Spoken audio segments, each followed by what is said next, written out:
A very good morning to you all, ladies and gentlemen. I hope that you're all doing very well indeed. And I wanted to talk to you today about the next and probably the final event, the week-long event that we're going to see in March. It is going to be the Weather Week. I have my doubts, I have my speculation about this to begin with, but there's some very good news which I'm going to dive into with you right now. This event is going to take us through pretty much until the end of the month. It starts Wednesday, March the 24th. This is the first event, I believe, that's starting on a Wednesday. Everything else is starting on a Tuesday. And it goes right through until the very end of the 29th of March. So almost to the end of the month, but not quite. One thing I would say, clearly Niantic thought that what they did with Lotad Day and Castform was a very good idea, so they're doing it again. The reason to play this event semi-hardcore is twofold. There are two very good things to chase. One, first and foremost, is a Stardust boost, and we haven't seen an event, a long chunk of time with a Stardust boost in it for months, maybe even years, I don't know. It's been so long, so that's very good to see. It just says extra Stardust will be gained when you catch weather boosted Pokemon. Obviously they don't specify how much that's going to be, but I'm going to have a little prediction here. We love my predictions, don't we? We know that when they announced the Season of Legends, this huge sort of almost whole chunk of time, 3 months or so it's going on for, there is boosted raid XP, and it is boosted by 1.25 times, so 1.25 boost on your raid XP. I'd be very surprised if it wasn't a 1.25 boost on the Stardust for catching weather boosted Pokemon, and considering you get a boosted 25% anyway from it being weather boosted, I'm thinking that's going to be a 1.5 times catch dust bonus, which isn't the worst thing. I mean, we all love a bit of Stardust, we all need Stardust, even if you're a raider, PvPer or whatever, so that's fantastic. The next good thing is what the new shiny is, which is staggering because this is only the second, I believe, Pokemon Go first exclusive thing. We obviously saw Meltan was exclusive pretty much, or an exclusive first kind of release with Pokemon Go. This time it's Shiny Rainy Castform. The rainy form of Castform is going to be shiny eligible, and these are not available as far as I'm aware in the main series games. In fact, until last year or something, shinies didn't exist for them. Speaking of rain, it might start raining any minute. Oh god. To coincide with this, it's boosting the rainy and the windy spawns. Now that's obviously going to link up with Therian Form Thunderous that's in raids until the very end of the month, until March the 30th, or the beginning of March the 30th, which is pretty sweet. So we can expect to see things like Wingull and Ducklet. Oh joy, those Ducklet can't be shiny.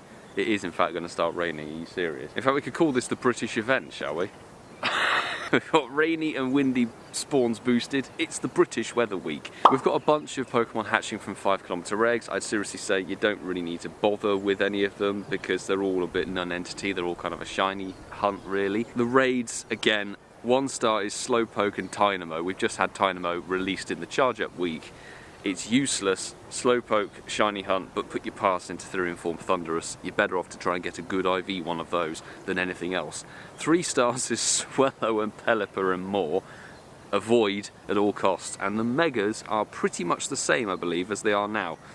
It's Mega Houndoom, Mega Manectric, I keep saying a Manectric, but it's Manectric, I believe, and a Mega Abomasnow, which are all kind of like a bit meh. They're all a bit useless. There's obviously going to be some exclusive field research, and probably like the typical thing. Every new event brings a very easy, super short kind of special research that you have to do, which is evolve a couple of Pokemon and catch some Pokemon and transfer. So that's going to be going alongside this event as well. You're probably going to get rewarded with some Rainy Castform, I wouldn't be surprised. So the chance to get a Shiny Rainy Castform for research, I think, is on the cards, ladies and gentlemen. Niantic have addressed this as one big event, like a week-long event, but actually it's structured slightly differently if we dive into this now. For the first couple of days of the event, from March the 24th through to March the 27th, we are going to see Pokemon that enjoy rainy conditions, like it is right now. The following will be boosted in the wild, and I'm pretty sure that's what this is going for. Vaporeon, Lotad and Stunfisk. Now Lotad has the shiny, Vaporeon doesn't, it should. I believe it's a Kanto evolved form. Stunfisk, no shiny, but I don't even know if it has much use in PvP nowadays. You need the Galarian form, hey ho. There's obviously more besides that. Rainy Castform, etc. will be boosted. They've divided it, it's very clever by Niantic. It's actually 2 mini events jammed together to make one. The next 2 days, it's a bit weird, the next 2 days, March the 27th through the March the 29th, Pokemon that favour windy conditions will be boosted during that time. So things like Skarmory and Taillow and Pidove. Now Pidove, great shiny, Unpheasant, great flying type attacker. Aha. Yeah, it's a bit of a weird one, I must say, actually. They sort of cobbled together 2 weather form typings and put them together in one event. That's kind of it. It's a bit of a, I don't know, I need to talk about this in a video. It's a bit of a weird event. Like, Stardust boost, can't argue with. Shiny Rainy Castform, awesome. But everything else to do with this event is so pathetically bad and dreary. I don't know. I need to address this in a video, which I'm going to record in a couple of seconds. With the release of Shiny Rainy Castform, I really wouldn't be surprised, and I'm sure a lot of you are speculating this as well, is that obviously the shiny forms of the Sunny and Snowy Castform are in the same bracket as the Shiny Rainy Castform is.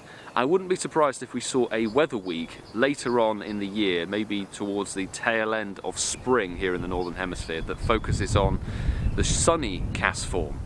Wow, the wind is battering the camera, sorry if it's like vibrating. The Sunny Castform Shiny could be released later this year with another weather week. I mean, the weather week idea is very flexible. They could easily make it go with any kind of season, any kind of week of the year if they need some filler, which is what Niantic like to do. They like to fill up the time. Same with the Snowy. I would be very surprised if we didn't see the Snowy Castform towards maybe the end of autumn, beginning of winter here in the Northern Hemisphere, but that's spacing things out over the course of an entire year, ladies and gentlemen. But that's just my 2 cents on the matter. Of course, let me know in the comments if you're excited for this weather week. I'd be very surprised if people don't want to chase the Shiny Rainy Castform. One thing to note is if you transfer Shiny Rainy Castform into Pokemon Home, it becomes normal. You lose the shiny because it doesn't exist in any other game. So just be wary of that. Do not trade or transfer your Shiny Rainy Castforms to Pokemon Home. It doesn't work. The event will end and coincide with the beginning of Therian Form Tornadus in raids. Therian Form Tornadus begins its raid debut in the morning of March the 30th, which is going to be good. I want to see if they give it a little move update, which is going to be very cool to see. To be honest, it's a short, sharp sort of event. It's a week long. You can grind for the Rainy Castform. I'm wishing you the very best of luck with the shiny. Definitely put your star pieces on for the Stardust if you're going to go for a grind or do a gotcha sesh. It's fully worth your time because the boosted weather spawns are going to give you, I'd probably guess, 1.5 times the amount of Stardust. Boost that with a star piece, it's 3 times catch dust, like a common day. Anyway, with that, and I'm going to have a little bit of my coffee now because it's just sat in my hand the entire time. With that, I'm going to say thank you very much for watching, everybody. Please do make sure to subscribe if you are new with the notifications on, and of course, mask, smash the like button if you enjoyed the video. And let me know in the comments if you want me to... I've had a break from doing these info videos, like pretty much the entire of March. I've not really bothered doing them. Do you want to see me try and do them again, or would you rather me just stick with the vlogging and the duos and the live streams and stuff? Feedback's always appreciated. Anyway, wishing you the very best of luck with the Shiny Rainy Castform and the Stardust grind, everybody. I'm going to see you in the next video or live stream. Do take care.